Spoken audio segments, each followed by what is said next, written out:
और प्रधानमंत्री नरेंद्र मोदी 1971 के युद्ध में शहीद हुए जवानों के परिवारों को सम्मानित करने के बाद कार्यक्रम को संबोधित कर रहे हैं। आपको सीधे लिए चलते हैं। के लिए भारतीय फौज का संघर्ष और बलिदान को भी कोई नहीं भुला सकता। ऐसा करने में उनकी एकमात्र प्रेरणा थी बांग्लादेश की जनता के प्रति उनका प्रेम और बांग्लादेश के लोगों के सपनों के प्रति उनका सम्मान। और यह भी याद रखना चाहिए कि युद्ध की बर्बरता में भी भारतीय सेना ने अपने कर्तव्य से वो कभी नहीं मुड़ी और युद्ध के नियमों के पालन की पूरे विश्व के सामने एक मिसाल हमारे फौजियों ने रखी थी। कोई भी भारतीय हमारे हर फौजी की कंडक्ट के लिए आज भी गर्व कर सकता है। एक एक घटना इतिहास के अंदर स्वर्णिम पुष्प के रूप में अंकित है। हर शब्द उस रूप में अंकित है। यहां बहुत शायद कम लोगों को मालूम होगा। यहां भाई अशोक तारा बैठे हैं। अशोक जरा बाहर अगर आपको चित्र देखते होंगे तो उस संकट की घड़ी में इनके परिवार को बचाने के लिए उन्होंने अपनी जान की बाजी लगा दी थी। वो तस्वीर बाहर आप देखेंगे। तो आज विशेष रूप से उनको बुलाया गया था ताकि प्रधानमंत्री जी के साथ उनकी मुलाकात हो जाए। कैसे कैसे पराक्रमों से भरी हुई कथाएं, त्याग और बलिदान की गाथाएं इसके साथ जुड़ी हुई है। भारतीय फौज का यह चरित्र था कि 90,000 उन सैनिकों को सुरक्षित जाने दिया गया।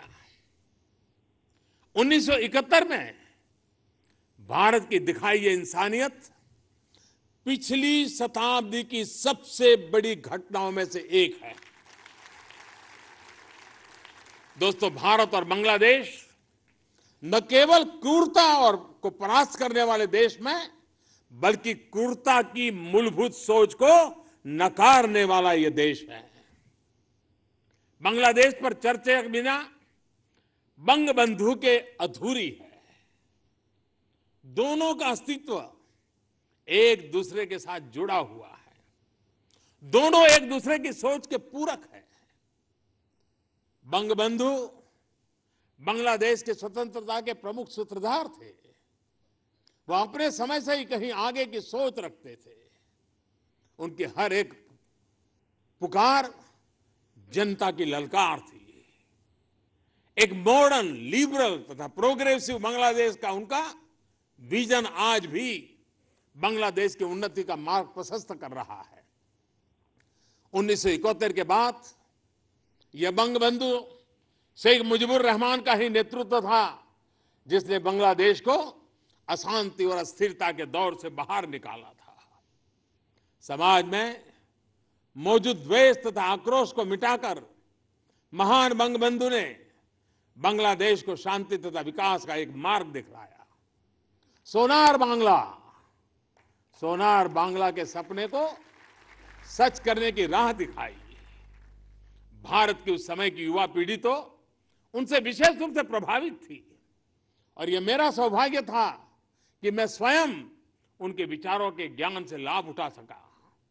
आज बंगबंधु न केवल दक्षिण एशिया के बल्कि पूरे विश्व में शांति और सहअस्तित्व की स्थापना करने वाले नेता के तौर पर याद किया जाता है। बंगबंधु की बेटी एक्सेलेंसी शेख हसीना आज बांग्लादेश के प्रधानमंत्री के तौर पर यहां है। इस अवसर पर मैं उनके साहस की भी प्रशंसा करना चाहता हूं। जिस मुश्किल हालत से उन्होंने खुद को निकाला, अपने देश को निकाला, वो साहस हर किसी में नहीं होता है। कोई कल्पना कर सकता है परिवार के 16 लोग कत्ल किए जाए और एक बेटी सोनार बंगला के सपनों को साकार करने के लिए जूझती रहे। ये इतिहास में सामान्य घटना नहीं है। वे चट्टान की तरह आज भी खड़ी है और अपने देश को विकास पथ पर ले जाने के लिए काम कर रही है। दोस्तों, आज हमारे क्षेत्र को, दुनिया के इस प्राचीन भूभाग को मुख्यतः 3 विचारधाराएं परिभाषित करती है। ये विचारधाराएं हमारे समाज तथा सरकारी व्यवस्थाओं की प्राथमिकताओं का आईना है।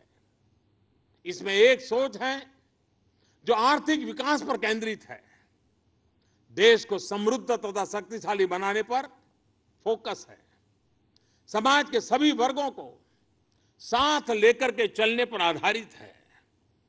इस सोच का एक प्रत्यक्ष उदाहरण है बांग्लादेश की प्रगति एवं उन्नति।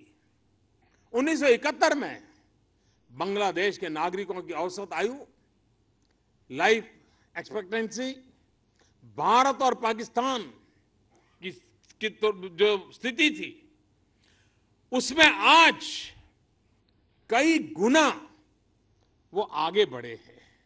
आज बांग्लादेश के नागरिकों की औसत आय भारत से भी ज्यादा है।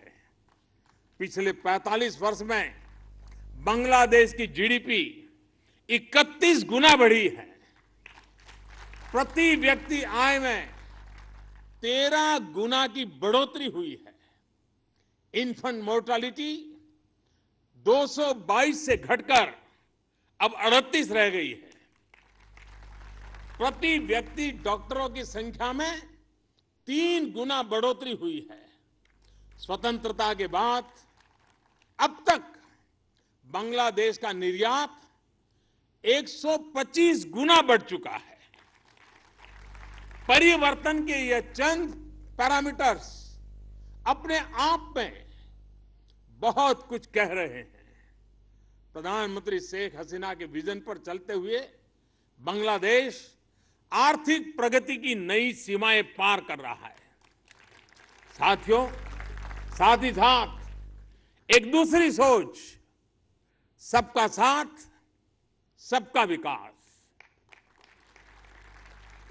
मेरा यह स्पष्ट मत है कि मेरे देश के साथ ही भारत का हर पड़ोसी देश प्रगति के मार्ग पर अग्रसर हो।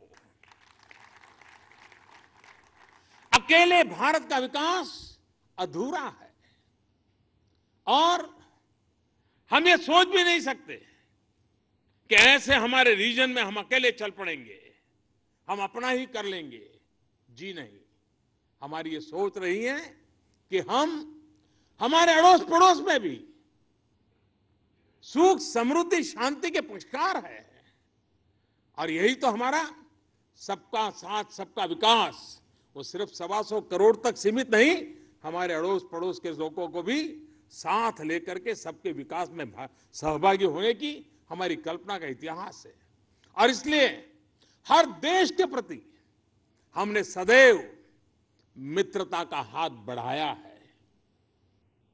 हर देश को अपनी समृद्धि का सहभागी बनाने के लिए भारत ने हमेशा हमेशा आमंत्रित किया है। स्वार्थी न बनकर हमने पूरे क्षेत्र का भला चाहा है। इस सोच की सफलता का प्रत्यक्ष उदाहरण है भारत बांग्लादेश के संबंधों का सशक्त ग्राफ और इससे उत्पन्न दोनों समाजों के लिए आर्थिक बेनिफिट्स हैं। हर क्षेत्र में, चाहे आर्थिक हो, राजनीतिक हो, इंफ्रास्ट्रक्चर बिल्डिंग हो, इकोनॉमिक कनेक्टिविटी हो, एनर्जी सिक्योरिटी हो अथवा सिक्योरिटी का विषय हो, या फिर कई देशों से लंबित, कई वर्षों से लंबित लैंड बाउंड्री तथा मैरीटाइम बाउंड्री का डिस्प्यूट सेटलमेंट का मुद्दा हो, हर क्षेत्र में हमारा सहयोग परस्पर शांति, साझा विकास, आपसी विश्वास तथा क्षेत्रीय विकास की सोच की सफलता के टेंजिबल प्रमाण है। साथियों, लेकिन दुख की बात है कि इन दो विचारधाराओं के विपरीत भी दक्षिण एशिया में एक मानसिकता है। ऐसी सोच जो कि आतंकवाद की प्रेरणा तथा उसकी पोषक है। ऐसी सोच जिसका वैल्यू सिस्टम मानवता पर नहीं अपितु हिंसा, अतिवाद, आतंक पर आधारित है। जिसका मूल उद्देश्य है टेररिस्ट द्वारा टेररिज्म फैलाना। एक ऐसी सोच जिसके नीति निर्माताओं को मानववाद से बड़ा आतंकवाद लगता है, विकास से बड़ा विनाश लगता है, सृजन से बड़ा संहार लगता है, विश्वास से बड़ा विश्वासघात लगता है। यह सोच हमारे समाज के शांति तथा संतुलन और उसके मानसिक तथा आर्थिक विकास के लिए सबसे बड़ा चैलेंज है। यह विचारधारा पूरे क्षेत्र तथा विश्व की शांति तथा विकास में अवरोधक है। जहां भारत और बांग्लादेश समाज के आर्थिक विकास की थॉट स्ट्रीम्स में सहभागी है, वहीं हम इसी तीसरी नकारात्मक विचारधारा के विक्टिम भी है। साथियों, हमारी हार्दिक अभिलाषा है कि क्षेत्र के सभी देशों के सिटीजन्स सफलता और समृद्धि की ओर बढ़े, और इसके लिए हमारे सहयोग के द्वारा हमारे द्वार सदा सदा खुले रहें। लेकिन इसके लिए आतंकवाद और आतंकवादी सोच का त्याग अनिवार्य है। भारत बांग्लादेश संबंध न सरकारों के मोहताज है और न ही सत्ता के। भारत और बांग्लादेश इसलिए साथ है क्योंकि दोनों देशों के 140 करोड़ लोग एक दूसरे के साथ हैं। हम सुख दुख के साथी हैं। और मैंने हमेशा कहा है कि जो सपना मैं भारत के लिए देखता हूं, वही शुभकामना मेरी बांग्लादेश के लिए भी है, और भारत के हर पड़ोसी देश के लिए भी है। मैं बांग्लादेश के उज्जवल भविष्य की कामना करता हूं। एक दोस्त होने के नाते भारत जितनी मदद कर सकता है वो करता रहेगा। आखिर मैं एक बार फिर मुक्ति योद्धाओं को, भारत के वीर सैनिकों को नमन करता हूं, और इस कार्यक्रम के आयोजन तथा उपस्थिति के लिए प्रधानमंत्री शेख हसीना जी का खास तौर पर अभिनंदन करता हूं। भारत सदैव एक घनिष्ठ तथा विश्वसनीय मित्र की तरह बांग्लादेश के साथ हर घड़ी हर सहायता के लिए तैयार रहेगा ही। मैं फिर एक बार इन सभी वीरों का नमन करते हुए अपनी बात को समाप्त करता हूं। जय हिंद, जय बांग्ला। पाकिस्तान पर बिना नाम लिए निशाना साधा है प्रधानमंत्री नरेंद्र मोदी ने। प्रधानमंत्री नरेंद्र मोदी जहां 1971 युद्ध के शहीदों के परिवारों को सम्मानित करने के बाद संबोधित कर रहे थे, कहा दक्षिण एशिया में वो चाहते हैं कि हर देश उन्नति करे, लेकिन एक सोच ऐसी है जो आतंकवाद को प्रोत्साहन देती है, आतंकवाद को बढ़ावा देती है। प्रधानमंत्री नरेंद्र मोदी शेख हसीना के साथ इस कार्यक्रम में पहुंचे थे और सीधे सीधे बिना नाम लिए पाकिस्तान पर निशाना साधा है। एक सोच जो विकास की बजाय विनाश के संरक्षक है। कुछ देशों को मानवता से सीखने की जरूरत है, और प्रधानमंत्री नरेंद्र मोदी ने पाकिस्तान पर निशाना साधते हुए ये बातें कही हैं।